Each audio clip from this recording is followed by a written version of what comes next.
Hello everyone, welcome to my channel Learn with me. Today I am discussing a poem Ode to the West Wind written by P.B. Shelley. P.B. শেলির এর পুরো নাম হচ্ছে Parsi base Shelley. তারই লেখা একটি কবিতা ode to the west wind, যেটি লেখা হয়েছিল 1819 সালে।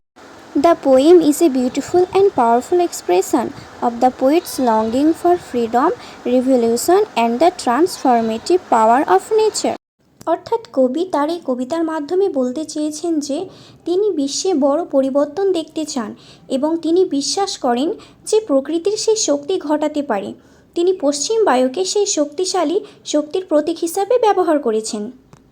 এই কবিতাটির শিরোনামটি হলো ode to the west wind, অর্থাৎ পশ্চিমা বাতাসকে উদ্দেশ্য করে লেখা একটি কবিতা। এখানে ওড কথার অর্থ হলো লিরিক্যাল পোয়েম, যে কবিতায় সুর থাকে। This poem is divided into 5 sections. এই কবিতাটি 5টি ভাগে বিভক্ত। প্রতিটি পরিবর্তন এবং ধ্বংসের প্রতীক হিসাবে পশ্চিম বাতাসকে সম্বোধন করে। শেলি বাতাসকে এমন একটি শক্তি হিসাবে দেখেন যা স্বাধীনতা ও ন্যায় বিচারের একটি নতুন যুগ নিয়ে আসতে পারে, যা পুরনো এবং দুর্নীতিগ্রস্তদের দূর করে। প্রথম বিভাগে শেলি পাতা এবং বীজ ছড়িয়ে দেওয়ার জন্য বাতাসের শক্তি বর্ণনা করেছেন, যা ধারণার প্রচার এবং নতুন জীবনের সম্ভাবনার প্রতীক। দ্বিতীয় বিভাগে তিনি প্রাকৃতিক জগৎ গঠনে বাতাসের ভূমিকার কথা স্মরণ করেন এবং তাকে এমন শিল্প তৈরি করতে অনুপ্রাণিত করতে বলেন যা পরিবর্তন আনতে পারে। ইন থার্ড সেকশন, শেলি বায়ুকে ধ্বংসকারী এবং সংরক্ষণ হিসাবে সম্বোধন করেছেন, যা ধ্বংস এবং সৃষ্টি উভয়েরই শক্তিকে স্বীকৃত দেয়।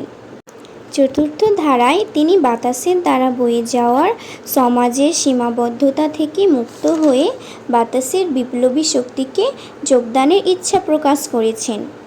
ইন লাস্ট সেকশন, অর্থাৎ পঞ্চম বিভাগে শেলি বাতাসকে তার কথাগুলিকে পাতার মতো ছড়িয়ে দেওয়ার জন্য অন্যদেরকে স্বাধীনতা ও ন্যায় বিচারের লড়াইয়ে যোগ দিতে অনুপ্রাণিত করার আহ্বান জানান। সামগ্রিকভাবে কবিতাটি কর্মের জন্য একটি উৎসাহী আহ্বান, পাঠককে প্রকৃতির রূপান্তরকারী শক্তিকে আলিঙ্গন করতে এবং একটি উন্নত বিশ্ব তৈরির দিকে কাজ করার আহ্বান জানায়। তো এই ছিল পিবি শেলির লেখা কবিতা ode to the west wind. আমি যতটা পারলাম ছোটোর মধ্যে সামারি করে দেওয়ার চেষ্টা করলাম। যদি ভিডিওটি ভালো লেগে থাকে, like, share and subscribe. By.